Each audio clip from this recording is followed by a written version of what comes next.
A common theme that I hear in my counseling office is the theme of agony. There are times when people will come into my office and they'll talk with me about the pain and just the misery that sometimes they can experience once they figured out that somebody that they wanted to have a close relationship with turned out to be very narcissistic. These people can say, well, as best I could, whether it's with my parents or my marriage partner or a dating relationship or a business associate or a friend or someone of that nature, they'll say, I had good intentions with that person, but I didn't really know how to think like a narcissist, and as a result, they kind of played me like a fiddle. And then as the days and weeks and years can pile up, it's like, man, I just feel like I've been run over by a Mack truck. What am I supposed to do? Well, in this video, I'm going to want to talk with you about some of the mind games that narcissists play so that as you are trying to make your way through some of these primary relationships, you'll be aware of what you need to watch for. And so I'm hoping that you won't get so pulled in that you wind up losing your entire self in the process.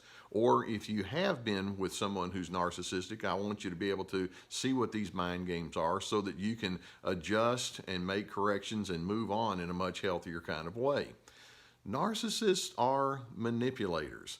They love to figure out what your weak spots might be or what your vulnerabilities are, and they will try to figure out how to put you in a position to where you're doing their bidding. It's what we call narcissistic supply. And frankly, they don't particularly care what you think or feel. And if you wind up feeling hurt or angry and all that, defensive or disgusted, it's like, hey, that's your problem. And if you're saying, but you're the one that's creating it in me, it's like, don't put that on me. And so they don't take responsibility for themselves, but they will continue playing games. So let's just get right to it. I've identified 7 mind games that narcissists will play, and I want you to figure out how you can respond to these in such a way that you don't just continue playing along on your end of the equation. Now, the first mind game is the narcissist will say, I want you to learn how to trust me. So many times narcissists, sometimes at the beginning of the relationship, but often during times as the relationship has had some length to it, they can act very friendly. They can show themselves to be interested. They'll ask questions about who you are and what you feel and what you're up to. And they may say some very supportive kind of things to you. And you can think, man, this is really nice. This person is really into me. And so you open up and you talk with them about who you are and what you feel. And they can just say, yeah, tell me a little bit more about that.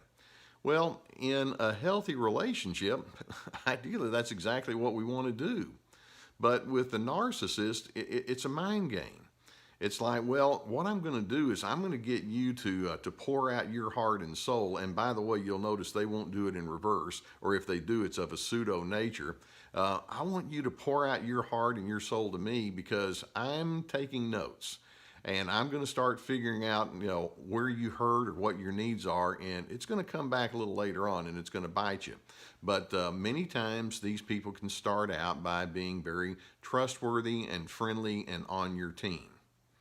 A second mind game that these people can play is they can begin to establish an upper hand over you.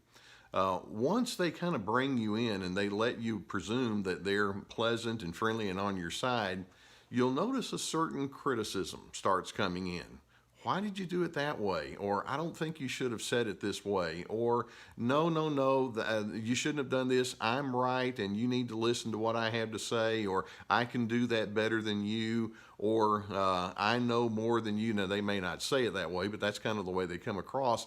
And so as you get to know the narcissist, you find that these people are quite self-confident and they have an inflated sense of their own sense of correctness. And then if you try to speak in anything different, it's like, well, no, I don't need to listen to you. Just pay attention to me. They can drop back to game number 1.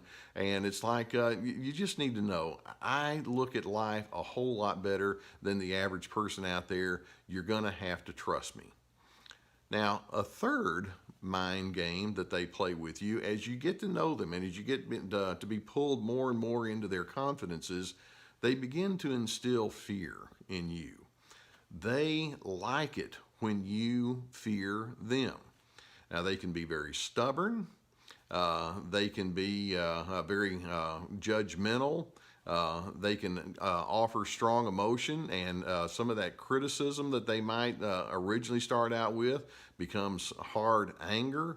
And you can get to the place to where you think, well, if I tell them this about myself, or if I reveal that truth about me, they're going to blow up at me. They're going to get mad. So I just need to lay down my preferences and do what they tell me to do, because I don't want to have to deal with all of the difficulty.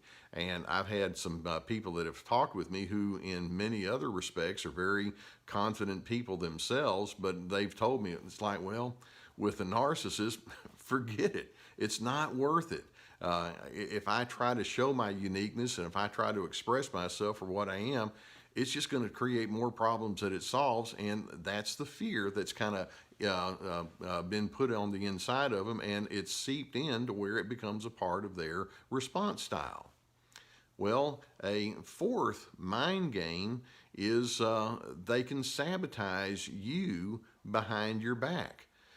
You see, as you get to know them and they get to learn about your trends and tendencies, part of their game that keeps them in the superior position is they like to isolate you from other individuals. They don't particularly want you to have strong allies or supporters. And so many times these people will speak about you without you even realizing it, and it tends not to be very flattering. For example, let's suppose that it's a family setting, and that narcissist talks to some of your relatives who may have just given you a compliment, and the narcissist may say, well, I know that you are impressed by thus and such that this person did, but actually behind the scenes, there's quite a few other things that you just don't know. And then they go into a story about how you blew it, or you made a mistake, or you did something wrong, or you said something about them. But in doing so, they're trying to keep people from having too much of a strong confidence in you. Why? Because that keeps them in the superior position. And so sabotaging other people in their relationship with you keeps them elevated, and then it keeps you beholden to them, because you have fewer and fewer people that perhaps know and understand you, because the narcissist is tripping it all up. A fifth mind game is they'll find your flaws and then hold it against you. Now, many times, as part of their trust me kind of mentality, you might actually go so far as to say, well, you know, years ago, I made this mistake, or I had this blunder, or I've never really told anybody, but I kind of blew it in this circumstance. And they can seem in the moment to be very understanding of you, but then later on, when they feel like they need to score some points, they may come back and recall the flaw that you exposed to them, and they'll say, I know what your character's like, and I know who you are, and you're not nearly as good as you think you are. Do you remember that thing that you told me about that happened 2 years ago? And they can go into all of that. And when you say, well, wait a minute, I thought I was talking with you in a way that was part of a loving and accepting exchange, well, you realize that's not the way they work. When they say, talk with me about who you are, it's a game, and they're collecting data. And then if there's any need for them to forgive you, let's suppose you said, you know, I did something and, you know, it had some negative repercussions on you. Oh, they will not forgive you, because it's like, oh, I have that many more cannonballs against you that I can shoot at you. And so that's the way they operate. Now, a sixth mind game that a narcissist will play is they often portray themselves as a victim. They need to come across as being blameless. They need to come across as being somebody that has very good intentions. And so if there is something about them that goes wrong, let's say they've made a miscalculation or something happened that they feel embarrassed about, instead of saying, yeah, I kind of blew it, what they'll do is they'll say, well, if something negative happened originating from me, The reason is because this person over here did it to me. And I would never have made this mistake had this other individual done their fair share of the job. And so they just kind of go into a blame game. They have to have somebody that they can pin their mistakes on, and that person can be you. And then a seventh mind game that these individuals will play with you is they talk with you in terms of heavy duty and obligation. They speak with you as if life is one long list of rules and regulations. I refer to it as the imperative style of thinking. You have to, you must, you've got to. And then when you say, well, I don't want to do things because I have to, they'll just double down. Well, you've got to anyway. And so they come at you as if life is a big regulatory mindset that you're supposed to buy into. And of course, they're the ones that get to write the regulations. Now, as you look at these different mind games that the narcissist will play with you, you'll recognize that the name of the game for them in the overarching sense is, I want you to lose whatever is unique about you, and you need to come under my clutches and be what I tell you to be. So as you recognize this, and as you see that there is much of this game playing that's going on that's trying to take you away from your natural self, let's take a look at a few key thoughts as we wrap up here. First, don't give them the reaction that they want. Once you begin spotting these games, they want you to be afraid. They want you to be angry. They want you to be defensive, because it's like, yeah, look at how idiotic you're acting. You want to learn how to respond to these folks with a calmness and a steadiness. I know there's some folks that they'll say when you catch a narcissist being a narcissist, you need to punch them in the nose. Well, you don't need to do that, because that's just playing the game of control right back at them. Now, I will say another thought when I say, first of all, don't play their game or don't give them the reaction, but it is reasonable at times to confront them and let them know, I'm on to what you have going on. And so I'm not against confronting and exposing them for what they are. If you say something to the effect of, I don't like the way you handle this, or you mismanaged this situation, or you misrepresented me, and they say, no, I didn't, then hold your ground and be willing to call them out and be willing to say, this is who I am, this is what I believe in, and claim your strength.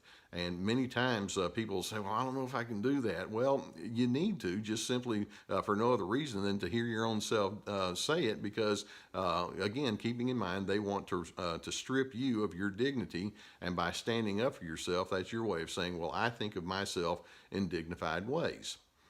And then a third thing that I want to encourage as you respond to this is, don't go down argumentative rabbit holes with a narcissist. Once you're onto their game, and once you see that they're messing with you and they're exploiting and using and manipulating you, rather than arguing about fine points of what they could have done differently, state your your unwillingness to go along with them. State your different preferences. Live out your boundaries and your stipulations. And then when they want to argue with you, the response is, I have nothing more to say. Now, there's a very famous way of explaining life in these kind of situations as you are thinking about how to respond to this manipulative person, and that is, let your yes be yes. Let your no be no. Narcissists want to keep you in disarray. They want to keep you in doubt and confusion about who you are. But I'm hoping that there is going to be a mindset in you that says, I see what you're up to, and I see your games, and I choose not to participate, and I'm going to stand upon my yeses. I'm going to stand upon my nos. I'm comfortable with who I am. Can you think like that? Now, I do hope that you enjoy the videos that we have for you. Beneath the video, I have some links to some books that I hope that you'll find to be helpful. And we'd invite you to subscribe to our channel here. There's the subscribe button, and there's actually a little bell there that helps get you notifications so that we can let you know when more videos come up. Thanks for being a part of our Surviving Narcissism community.